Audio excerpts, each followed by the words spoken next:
Now that you got your budget and pre-approval locked in, we're about to get into house hunting. And this is where people get stressed out, emotional, and even distracted. So I'm gonna give you clear strategy and direction on how to house hunt stress-free. First, we gotta make a wish list. And I'm not talking any wish list. Yes, it's nice to have the nice kitchen, the high ceilings, the 2-story or 1-story large layout, but I'm talking about a list of your top 3 non-negotiables.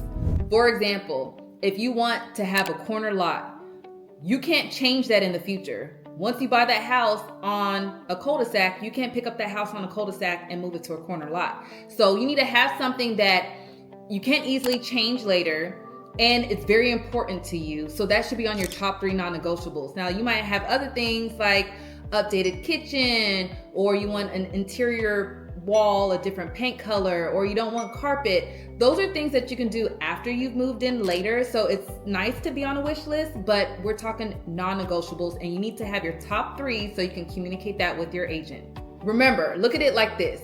You can change a kitchen, but you can't change the neighborhood. So now where should you look?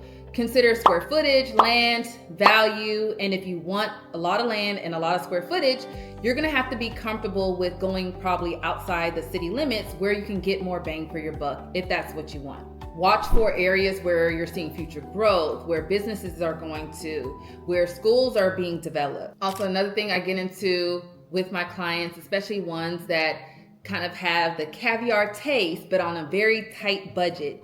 It's nice to have that caviar taste, but your taste needs to match your budget. And that's why I tell people, don't start looking at houses before you apply with your loan. Don't start shopping on Zillow mentally before you apply for a loan, because it's a real game changer and emotionally heartbreaking when you thought you were going to be buying the house that looks like Kim Kardashian lived in it, but you're buying the house that maybe is more of a startup, smaller square footage, because that's what your budget can afford. So you want to be realistic with your price and what that price can get you. And if you are set on a certain price point because of your qualification, then be open to areas that support that price point. Don't stretch yourself. Another thing, and no judgment, I promise I'm not judging, but for you that wants to live near their job, sometimes it can be a challenge finding the right home that's in close proximity to where you work.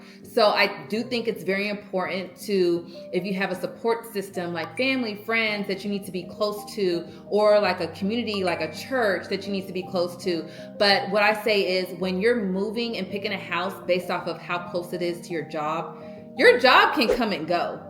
Seasons change. I mean, am I the only one that's changed jobs? If I bought a house next to every job that I've worked at, I probably would have maybe 10 plus houses under my belt. Well, maybe not that much, but I would have moved quite a bit. So I always say you want to like the house, be open-minded, see what's out there that you haven't considered, especially if you have some strong non-negotiables that you want to stick to, but it doesn't match up with your budget. So just see what your real estate agent may suggest or propose. And if you can make some wiggle room in the commute between where you want to live and where your job is, then try to do that, and you'll see the sky sometimes looks like it's the limit, because you've just allowed more opportunity and ideas as far as where you can live. I know we talked about this in the last lesson, and if you haven't watched my last lesson, I need you to pause this video, go back and check out lesson number 3, because we are in lesson number 4.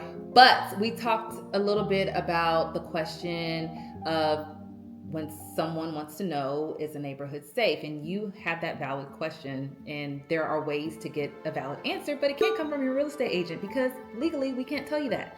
But we can refer you to sources, like there's a lot of government, local city websites where they report crime rates, there's sites that report demographics. We can share statistics with you, but we can't tell you, hey, all the black people are over here.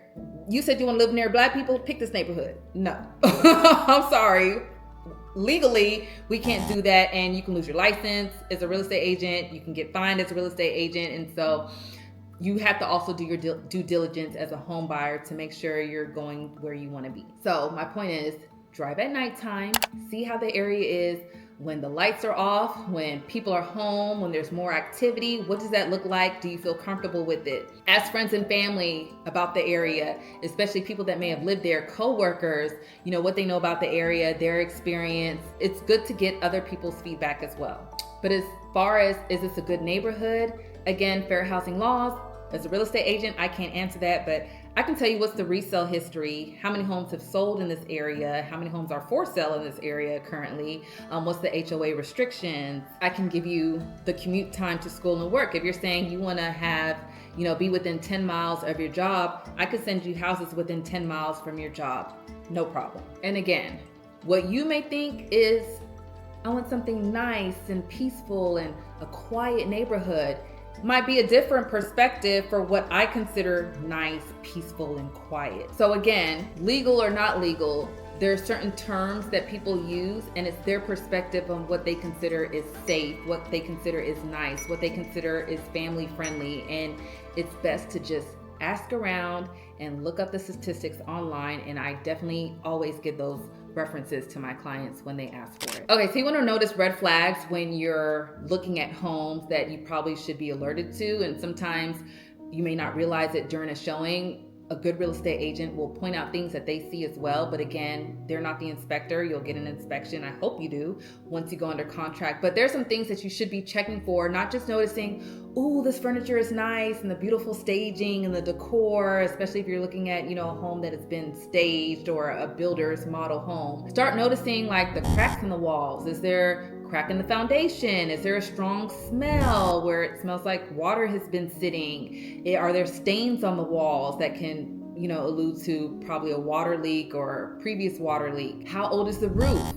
Ask that question, because if that roof is pushing 15 plus years, you're eventually going to be the one that's going to replace it, and a roof can cost you about 20 grand straight out the gate. So next is, how many homes should you go see? Some people think that their real estate agent is just sitting at home waiting for their phone call and can easily get up and jump up and go meet them to go see a house that they just found online, or they have time to see one house today, and then now next week they want to see 2 houses, and then the next week they want to see 3 houses. And some agents respond to that, which to each his own. But ideally, if you want to be able to make a clear and smart decision, you don't want to have a list of 10, 15 plus homes that you're ready to go see. You want to narrow it to maybe about 5, sometimes 6 or 7. I'll tell you, at the beginning, I was like, I'll see how many houses you want to see.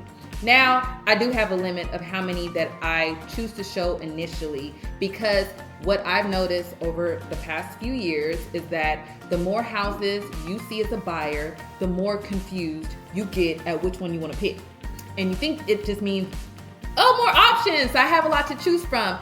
Well, it brings a lot of confusion, and I don't know what to choose, and I'm sitting here waiting, trying to figure it out. So definitely, I would say, try to see those houses in the same day if your schedule permits. So if you pick your top 5 of, okay, I really want to see these, and you have another 3 or 5 kind of as a backup, just in case your top 5 doesn't work out. Cool. So you see your top 5 homes. More than likely, I will say I have a 95% track record so far of when I show 5 houses, we're going under contract with at least 1 that my buyer has found. Sometimes you put in an offer and the seller doesn't accept it, but the other houses you saw, you might not have had a strong backup that you kept. So you have these other possibilities that you put to the back burner that now you can eventually go see because another one didn't work out for you. So again, less is best. And remember, when you're viewing these homes, take notes about what you liked about them, what you didn't like about each one. Take photos if you can, take pictures, because you sometimes will see something that you didn't see online that wasn't shown, or it just showed differently because maybe there was a filter. So you might want to have these things to remember to refer back to when you're trying to make a decision at the end of the day. So again, fatigue can happen when you're viewing lots of houses, and in my personal opinion, 10 homes to go see is just way too much. That if you have a good, strong, top non-negotiable list and a soft wish list of what you might like to have, but it's not a deal breaker, then 5 strong contenders, you should be able to pick one out of that 5 that you would consider putting in an offer in. And when you're touring with your real estate agent, remember, some sellers still have their active cameras and audio equipment for security, but may use that to kind of watch people during a showing. So anything you say can be used against you. So be careful when you're talking about what you like or don't like at the home, because when you're eventually wanting to put in an offer, negotiate, if a seller pulls back the recording and hear that, oh my gosh, I'll pay anything for this house because I love it so much, you think they're gonna like lower their house sale when you're trying to negotiate? No, because you just told them how far you would go to get into that house. So any conversation you want to have with your agent about the house, make sure you're off the property and not talking too much about it while you're inside the house, or even standing by the front door or back door, because you never know who's listening. And last, keep your budget top of your mind, because you can get taken away emotionally by seeing all these beautiful houses, picturing yourself living in it and how things are gonna look decorated or how you're gonna entertain in that house. And it might make you wanna stretch your pocket a little bit more, but you definitely don't wanna be house poor. And we're not trying to keep up with the Joneses. We wanna make sure that you're getting into something that you really can afford and is comfortable for you. House hunting should be exciting and it shouldn't be stressful. I hope this helps you be more strategic when you're in position to start looking for a home with your agent. Know what matters, know where to flex, and stick to your budget. Now, if you just want to have a checklist just to make sure when it's your time to start house hunting, you know exactly what you need to be doing, download my Smart Buyer's Guide so you know how to shop smart for your next home.